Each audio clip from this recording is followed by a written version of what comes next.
Makisig at magandang araw sa inyo lahat. Kamusta kayo?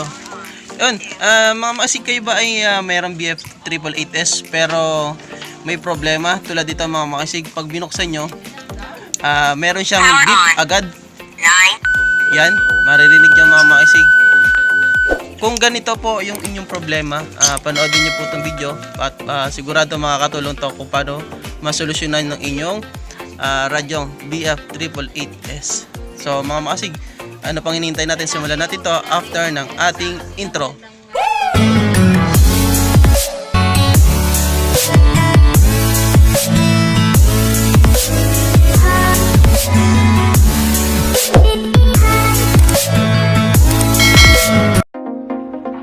What's up guys? Ako po si Makisig TV. Gumagawa po ako ng mga radio tutorial or tips about sa base radio or portable radio.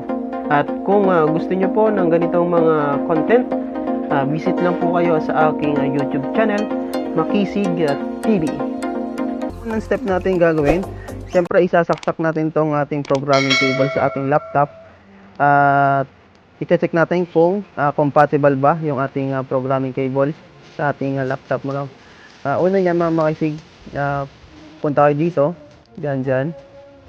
Then search nyo ang device manager. Then lalabas sa taas. Click nyo yung device manager mismo. After nan, lalabas din sa bandang gitna. Hanapin nyo po yung COM and LPT. Then click nyo po yun.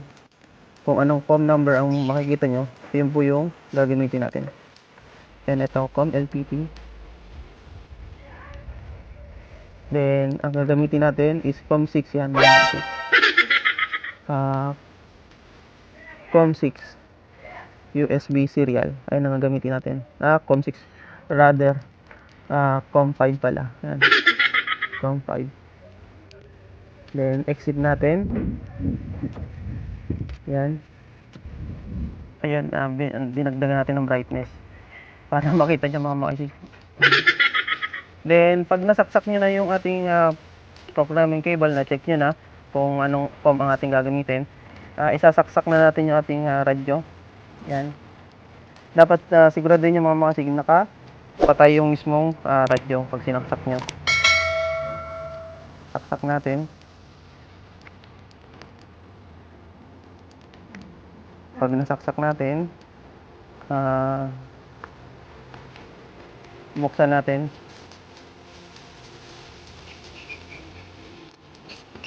Yan. Dito pala sa kabila. Nasunog yun. Yan. Pag nasaksak natin at dapat walang ilaw yun. Yan. Nasaksak na natin, no? Nabuhay na natin din yung radyo. After nan, punta tayo dito mga makasig. Ang gagawin natin, unang step natin yung bali dalawang ating gagawin. Pag nagkaigi na tayo sa una, yun na yung mismong step natin gagawin. Kasi eto mga makasig, yung radyo ay walang kapartner. Ibig sabihin wala tayong pagkokopya ng frequency. Pero meron tayong picture nung default frequency ng radyo, nung BF888S. So ang una natin gagawin, yung first step na kokopyahin natin mano-mano. Plus natin itong radyo. Then download natin itong from RAID. Then maglo-loading yan. Lagi nyo tatandaan, isaset nyo yung model nya ng BF ng Baofeng. Then yan, port is COM5 ating gagamitin kasi COM5 yung kanina. Then yung vendor, Baofeng 888S yan. Depende kung anong gusto niyo kasi may mga nagpo-program, iba't ibang mga radyo po. Yan, marami po yan pagpipilian ng mga sig. Yan. Then kung nasa Baofeng na kayo, then hanapin niyo yung BF888S. Then okay niyo lang mga makisig.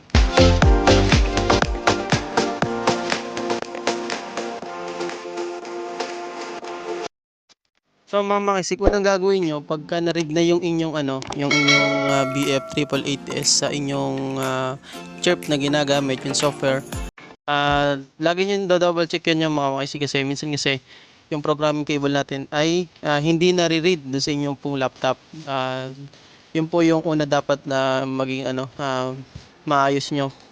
If naayos nyo na po yung mga makisig yan, dito na tayo sa sa mismong software. Una po niyan mga makisig. Kung mapapansin nyo nga po dito sa may araw na yan,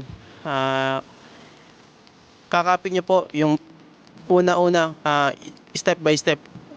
Una po, i-copy nyo lahat ng 1 to 60 na channel manually.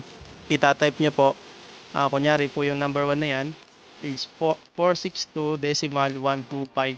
Tapos, magdadagdag lang po kayo ng 3 0. Kapag na-type nyo po yun, isusunod nyo naman po, kung yung nakikita nyo po is at TSQL, doon po sa tool niya, sa may arrow na yan. Dito nyo na po lagyan niya ng 69.3 doon sa yan po, yung may arrow yan. Yan na po nyo lalagyan ng tone. Automatic lalabas na po agad yung TSQL na yan. And then, madali naman po yun sa number 2 at tsaka po sa number 3. Itatype nyo lang po yung 462 decimal 225 tapos 30. Wala na po kayong ibang gagawin. Nakanan naman po yan. Ibig sabihin nun, wala po siyang tone. Wala pong susi. Kaya hindi po kayo na magkakaproblema dyan. Then sunod naman po, same lang po yung yung 4, 5, 6, 7 hanggang 8. Same process lang po yun. Doon po kayo sa tones SQL maglalagay ng number. Yan sa may arrow. Tapos lalabas agad dito sa TSQL yung salitang yung letrang yan. After yan mga makasig sa number 9 naman tayo. Yan kung mapapansin nyo naman, DTCS naman nakalagay dyan. Doon po itatype nyo po dun sa top yan sa may arrow na yan. Lalagay nyo po yung 025. Then sa bandang kanan po yung may NN. Pindutin nyo lang po, double click. Hanapin nyo lang po yung letter NN or RR. Yan. Minsan po kasi hindi po nagpa-process kapag hindi po in-arrange yan. Kumbaga po NN na nakalagay pero yung RR pala yung na-set nyo.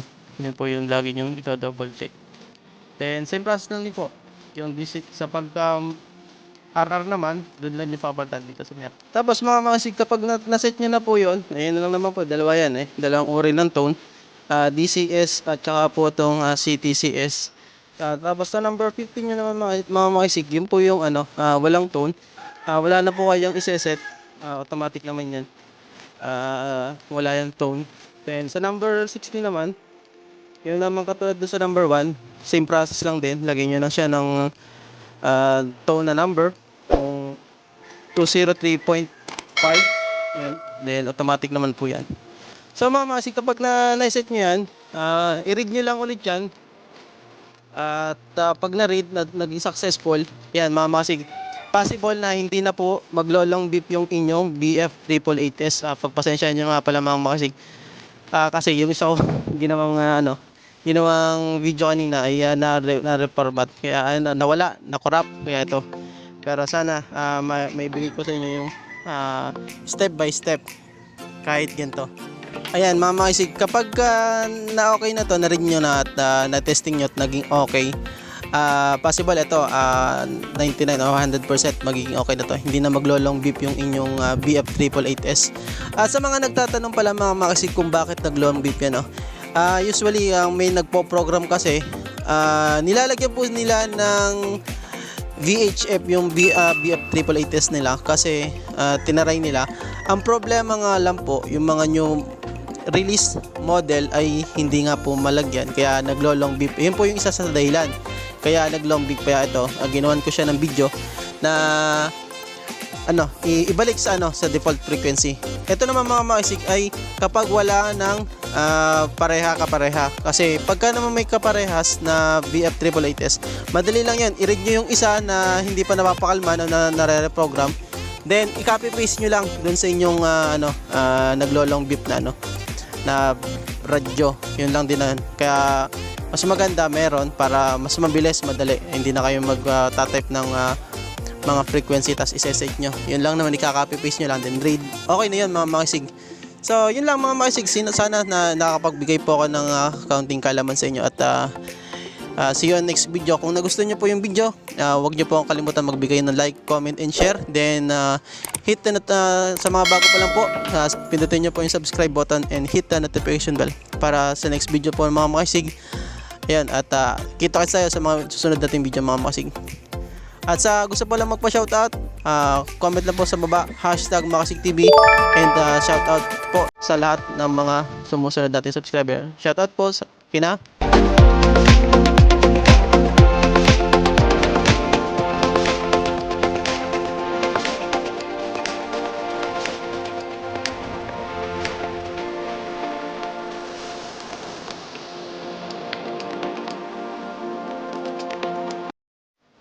okay, at siguro mag-outro na ako mga makasig. Maraming salamat. See you on next video, Makisig TV. Adios.